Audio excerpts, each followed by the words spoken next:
நீங்கள் பார்த்துக் கொண்டிருப்பது நியூஸ் 21 செய்திகள். தமிழ்நாடு செய்திகளை உடனுக்குடன் தெரிந்து கொள்ள நியூஸ் 21 செய்திகளை பாருங்கள். உண்மை, உழைப்பு, உயர்வு. ஒட்டன்சத்திரத்தில் பட்டப்பகலில் வீட்டில் தனியாக இருந்த மூதாட்டியை தாக்கி நகை பறிப்பில் ஈடுபட்ட குற்றவாளி கைது.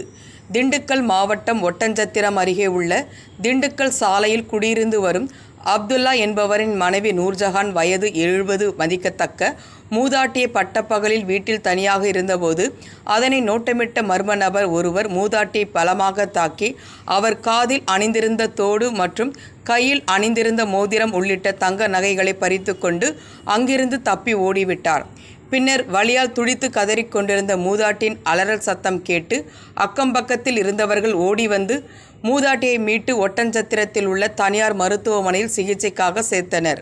பின்னர் உடனடியாக இது குறித்து ஒட்டன்சத்திரம் காவல்துறையினருக்கு தகவல் தெரிவித்ததின் பேரில் ஒட்டன்சத்திரம் டிஎஸ்பி கார்த்திகேயன், ஆய்வாளர் தங்கராஜ், சாய்பாய்வாளர் லியோனி, ரஞ்சித்குமார் மற்றும் குற்றப்பிரிவு காவல்துறையினர் மேற்கண்ட நபரை அப்பகுதியில் வைக்கப்பட்டுள்ள கண்காணிப்பு கேமராக்களின் உதவியுடன் தீவிரமாக தேடி வந்த நிலையில் மேற்படி நபர் மதுரை பழங்கான் நத்தம் பகுதியைச் சேர்ந்த சையத் இப்ராஹிம் என்பவரது மகன் யாஷின் முகமது அலி வயது 28 என்பவரை கண்காணிப்பு கேமராக்களின் உதவியுடன் திருப்பூர் பகுதியில் வைத்து ஒட்டன்சத்திரம் போலீசார் கையும் களவுமாக கைது செய்தனர்.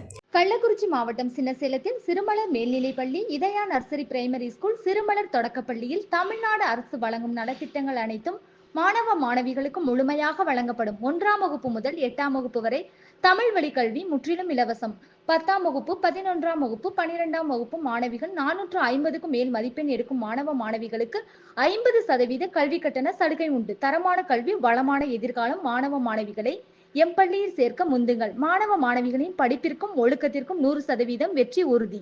மேலும் யாசின் முகமது அலி மீது தமிழ்நாட்டில் மதுரை, கோவை, ஈரோடு, திருப்பூர், திருச்சி, சென்னை உள்ளிட்ட பல மாவட்டங்களில் கொலை, கொள்ளை, வழிப்பறி உள்ளிட்ட சுமார் 45 வழக்குகள் நிலுவையில் உள்ளதாக பின்னர் விசாரணை தெரிய வந்தது. மேலும் மேற்கண்ட குற்றவாளியை ஒட்டன்சத்திரம் போலீசார் கைது செய்து சிறையில் அடைத்துள்ளனர். ராஜலட்சுமி செல்லதுரை, ஒட்டன்சத்திரம் செய்திகள்.